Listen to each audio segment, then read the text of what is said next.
आज सभी लोगों को चौधरी छोटूराम, डॉक्टर अंबेडकर और गुरु तेग बहादुर के दिखलाए मार्ग पर चलने और सीख को अपनाने की जरूरत है। एडवोकेट बलराज मलिक ने कहा। रेवाड़ी नगर की जाट धर्मशाला में संस्था जाट समाज रेवाड़ी और जिले के सभी अनुसूचित जातीय संगठनों ने संयुक्त रूप से चौधरी छोटूराम की 145वीं जयंती, 76वें संविधान दिवस और डॉक्टर भीमराव अंबेडकर की समाज के प्रति समर्पण और गुरु तेग बहादुर जी की 350वीं शहीदी दिवस के उपलक्ष्य में आयोजित विशेष समारोह आयोजित किया, जिसमें 36 बिरादरी के लोग शामिल हुए।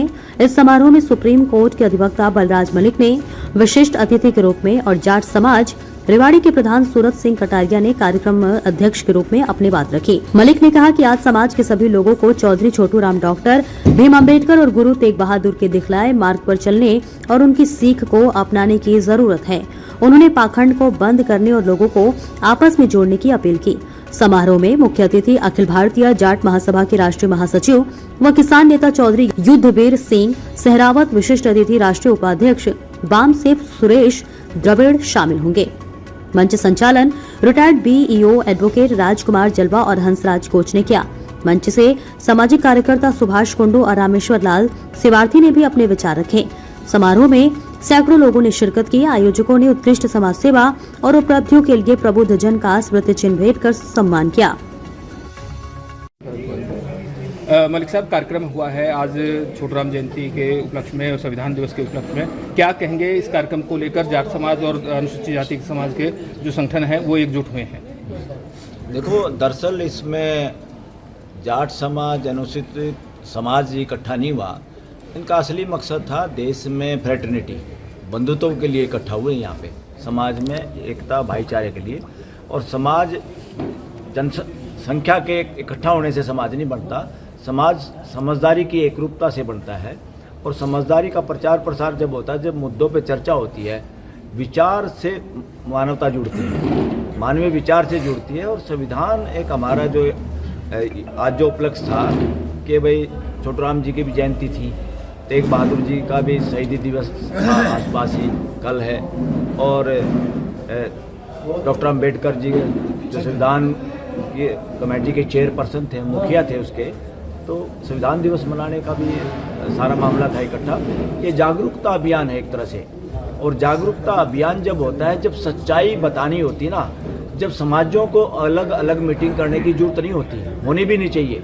घर के भले की बात पूरा घर इकट्ठा करके बात होती है, और तभी ट्रांसपेरेंसी होती है, तभी सच्चाई होती है। ये सारे समाज इकट्ठे हुए यहाँ पर, इसका मतलब यहाँ पे कोई ऐसी बात का तो जिक्र हो नहीं सकता जो अमानवीय हो। मानवता की बात के लिए, सबके भलाई के लिए, बंधुत्व के लिए इकट्ठे हुए हैं सब यहाँ पे।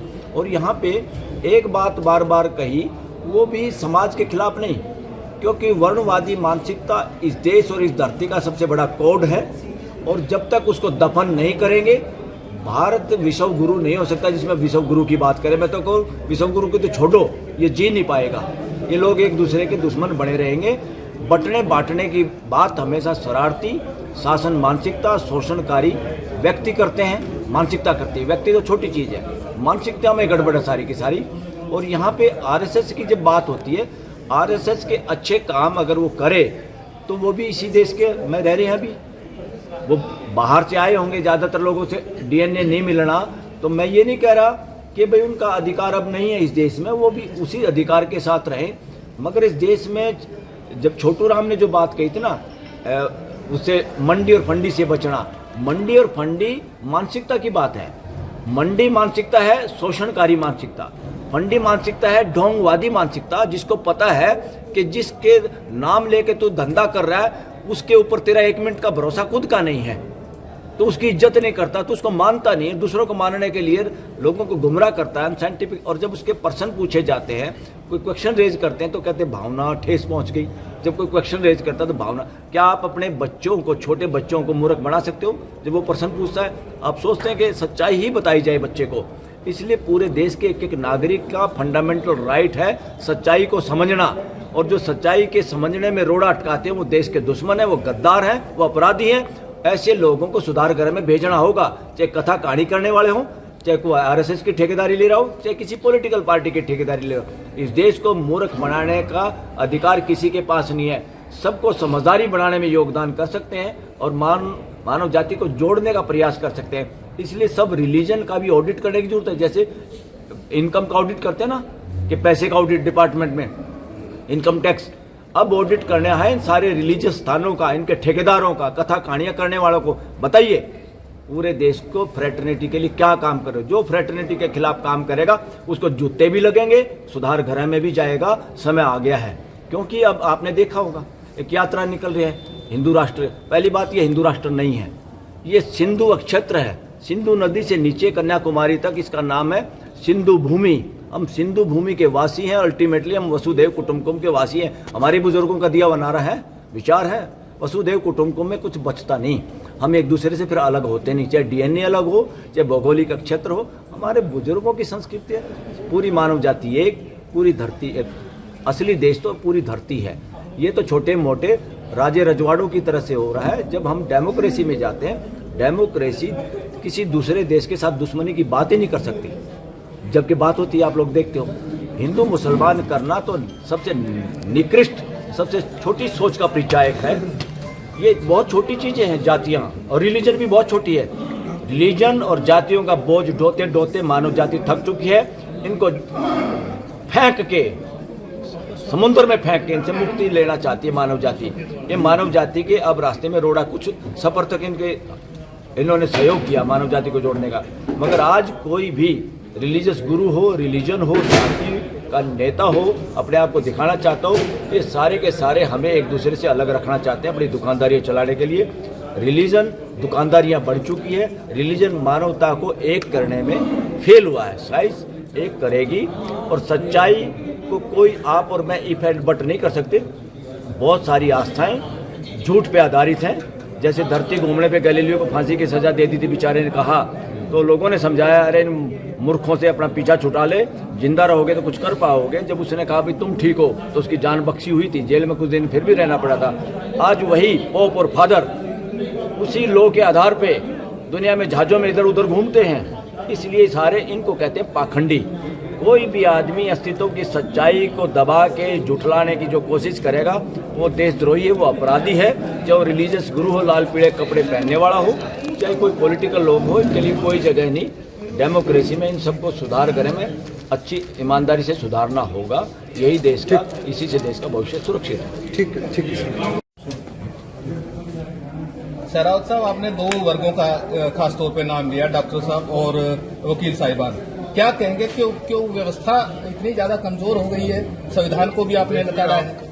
हर आदमी जानता है, ये बिल्कुल कटु सत्य है कि आज जो डॉक्टर जो हो गया है वो, और मैं नहीं कहता 100% कोई समाज ऐसा नहीं होता कि सब में गलत लोग होते हैं, लेकिन मेजॉरिटी ऐसी हो गई है। और बीमारियां इतनी बढ़ गई हैं हमारे खान पान की वजह से। जो केमिकल आया है हमारे खाने में, जिस तरह का पेस्टिसाइड और केमिकल का इस्तेमाल हुआ है खाने के उत्पादन में, तो बीमारियां एक से एक बीमारी है। और ऐसी बीमारियां होगी, एक बीमारी घर में किसी को हार्ट क्या आ जाए, कैंसर आ जाए, तो उसका घर बेकवा देते हैं। कोई यहाँ पूंजीपति तो है नहीं, सब मजदूर वर्ग के लोग, किसान भी है, तो कोई 1 एकड़ का है, कोई आधे एकड़ का है, कोई 2 एकड़ का है। अगर 5-7-10 लाख का कोई बच्चा मेडिकल का आ जाए तो सब सारी संपत्ति खिसक जाती है। यही मैं अनुभव कर रहा हूँ। अब जाता हूँ कोर्ट कचहरियों में, वास्ता पड़ता, इतनी महंगी हो गई है वकालत, इस तरह की महंगी हो गई है कि आम आदमी जो है वकील करने से घबराता, वो अन्याय को सहता रहता है। उसके पास वो क्षमता ही नहीं होती, और क्षमता है तो उसमें बचाने में उसका जिसको बचा रहा है वो निकल जाता। तो दोनों चीजों पे काम करने की आवश्यकता। मैं तो अपील करेंगे अपने साथी जो अपने सजातीय बंधु और जो कोई जाति है जिनके मन में थोड़ी बहुत संवेदना है, उनसे अपील करेंगे कि इस तरह के ग्रुप बने जो बचा सके इस लूट से। इस तरह के डॉक्टर के ग्रुप बने और जो विजिबल हो, जो समाज को दिखे कि वहाँ पे न्याय मिल जाएगा, वहाँ पे इलाज मिल जाएगा, उचित इलाज मिल जाएगा। इलाज राजनीति में मिलता है। संविधान की बात दोनों प्रमुख राजनीतिक दल कर रहे हैं, भारतीय जनता पार्टी भी और कांग्रेस भी। आप कहाँ खड़ा पाते हैं दोनों राजनीतिक दलों को? राजनीतिक दलों में तो बेसिक जो है नागनाथ और सांपनाथ में से जो है वो देखा जाता है। तो डंक तो मारते हैं, दोनों ही मारते हैं, कम जहरीला और ज्यादा जहरीले में आज तो स्थिति ये हो गई कि बचने का रास्ता ही नहीं दिखाई दे रहा।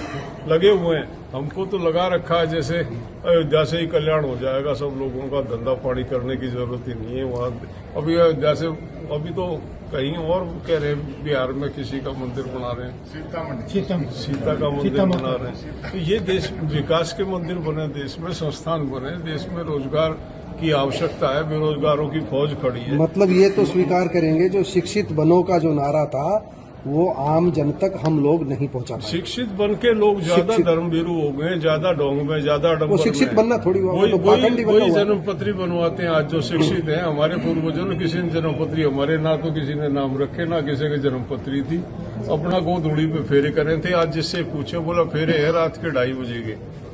भाई 12 से 3 तो राक्षसों का पहरा होता, तो 2:30 बजे राक्षसों के पहरे में तेरी मैथोलॉजी को मान ले तो तू तो बिट्सो राक्षसों के पहरे में शादी कर रहा है, क्या कर रहा है। लेकिन लोग समझ ही नहीं रहे, पागल हो रखे।